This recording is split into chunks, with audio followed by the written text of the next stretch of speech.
How are we doing? What's poppin', fellas? It's us, Zach and Nick, on the not sticks, on the mics. We're not on the sticks. We're on the figurative sticks, but not the literal sticks.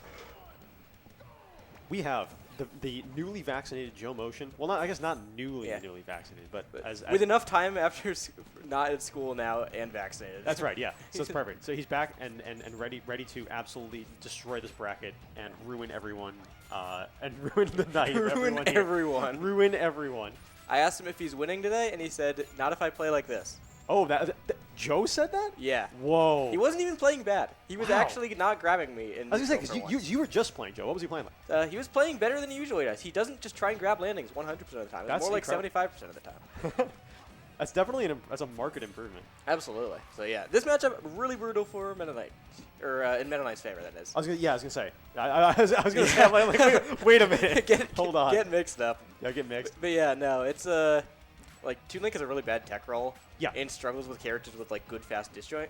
Well, what kind of strengths does Toon Link have here? Like, what does he have to play towards? So he's got a really, really good combo game, especially off of grab. And especially off of, like, a random hits. Hey, I mean, if he grabs anything but the landings, then, like... Exactly. Like, there you go. It's hard for Toon Link to get a grab, but against... Oh, my... Bank shot. But, yeah. Like... The wall bounce? Toon Link gets, like, quite a few hits in this matchup if you play properly. And Joe is definitely someone who has a very well-developed combo game, especially relative to his skill level. Yeah, exactly. That's why Joe's so cool. He's a really high variance player. Like if he can get into the combo, it does something really sick. But like if he can't, then he can't. Exactly. Yeah. Like Shay has a really good defense. Yep.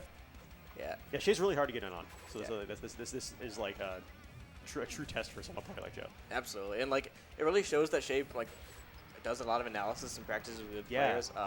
Unfortunately, that's unfortunate. Up there. Yeah. That's all right. Is that did you just miss the reverse? Or is it yeah, so she just missed the reverse. What it is there is if you back up to the left and do the normal one, or if you just reverse in place, you get a stage there. So. Cool. But no jump here for Joe. Oh, hey. Let's dash grab. Joemotion grab. The Joemotion classic. Yeah, and then DI's that hard out. Definitely not dying if he DI's up, so you should generally just DI up in spots like that. Just take your stage. Good. Yeah. Don't go to the corner, but yeah.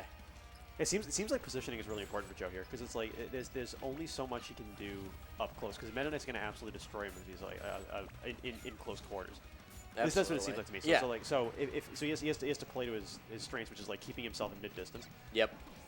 And that entire stock was sort of just taken by Joe positioning himself in the corner to try and pull a bomb. Exactly. And Shay reading like a double jump because it's really easy to double jump in the corner, especially with a character like Toon Link who encourages like a lot of movement options, pressing buttons and stuff. Right. Because you want to be as mobile as you can while also remaining, ready for with all your projectiles and stuff like that. Because because you're so mobile and because you have all that ability to get around the stage and keep your positioning set, then you'll be able to stay in your projectile range. Great CC there by Shay. Just like putting yourself actionable on the ground, not taking the full punish there. And that should be the game. All right, sick. Joe takes game one. Solid performance there. Let's go. Just like got the hits where he needed them. Shay wasn't really hitting her punishes, and like that's what you really need in this matchup. Yeah, exactly. Definitely a tough one. Awesome. Hello, Shadows in chat and Black Dragon and .com. Hello, everybody. Friends. Welcome to SG. Which SG is this? This is SG 24.9. 24.9.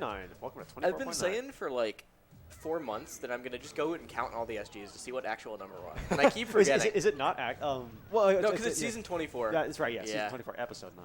Yep, exactly. And like, get back in the match here. Like Shady immediately going for a jump read off the bat, but Joe not biting. Yeah. Oh, this should be it. Yeah.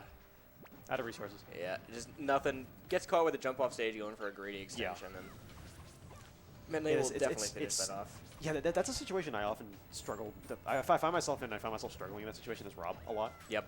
Where I end up off stage and like kind of in a situation where I end up running out of resources. So like, what can Joe do when he's in a situation like that? Yeah. So what it is like. There's like a few ways to look at it. The main way, which I think is the most productive, is looking back at where you lost your resource in the first place. What decision did you make? How did you put yourself in that situation? In the case of Joe, he went for a really greedy extension when his opponent was actionable and just had the ledge. Sure. So Shay just jumped back to the ledge, and Joe was stuck off stage without a jump, and Shay just did the nair from ledge. It's like you could like try and tech the nair from ledge and like end up in a better spot, but the core of the issue is just going for like a really greedy option in a space you don't need to be. Right. Absolutely. So yeah. Unfortunately, going for the really greedy option is sort of the MO for Joe. Yeah, that's the Joemotion. It is the Joemotion. Absolutely. And yeah, Shay cleaning this one up pretty well. Just getting her hits, not getting the full combo she's probably looking for, not getting super extended tech chases, but just like throwing Joe in the corner. Like just look at the amount of time that Joe's been in punish or not in center stage this match. Yeah, Just exactly. The whole match basically. Yeah. And it's just this is definitely a matchup where like you can see the value of center stage really easily. Yeah, exactly. Yep. All right. Yeah, that's sort of been the name of the game this match, is making sure that your positioning is good. Yep. Yeah. Should be down smash. Yep. There it is. Good.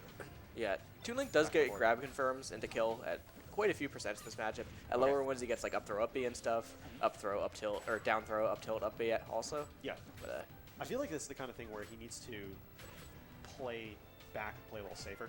Because this is like, it's, in a matchup where you are behind because close quarters is so difficult, it's really important to be able to do that. Like play to your strengths. Yep. Absolutely. And like, he's really got to pick up on some of Shay's habits, like going for these double up airs. She up airs like right in front of a shield and then calls the jump out of shield with another up air, and Joe's just jumping into it every time or pressing a button. Right. So it's really important to just recognize like situations like that as like an up and coming player, because that's the situations where your opponent, who's like a really good player or more experienced player, is gonna get a ton of mileage just abusing habits and stuff like that. Oh my goodness. No, that's a joke. Oh my god. Absolutely. This is why we love Joe. Yeah, he goes for it He goes no matter for what. it doesn't matter what it is. If he sees it, he's gonna go for it. Oh, went for it again there. But yeah, exactly. would like to see a back air extension. Yeah. Shay was holding in there, as we saw. Yep. Going nowhere off the down air, and like your down air probably doesn't even kill at that percent. She ended up at 30 after it. So. Oh. Yeah. We've been talking about Joe a lot about like sort of a failure of positioning, but I think this is it's also worth talking about. About Shay's capitalizing on this, like noticing things in the first game. Shay's really good at observing what's happening in match 1 and applying in match 2, and like it's like I don't know. She's a very adaptive player, and she's someone who thinks about the game a lot, and it really comes through in her play.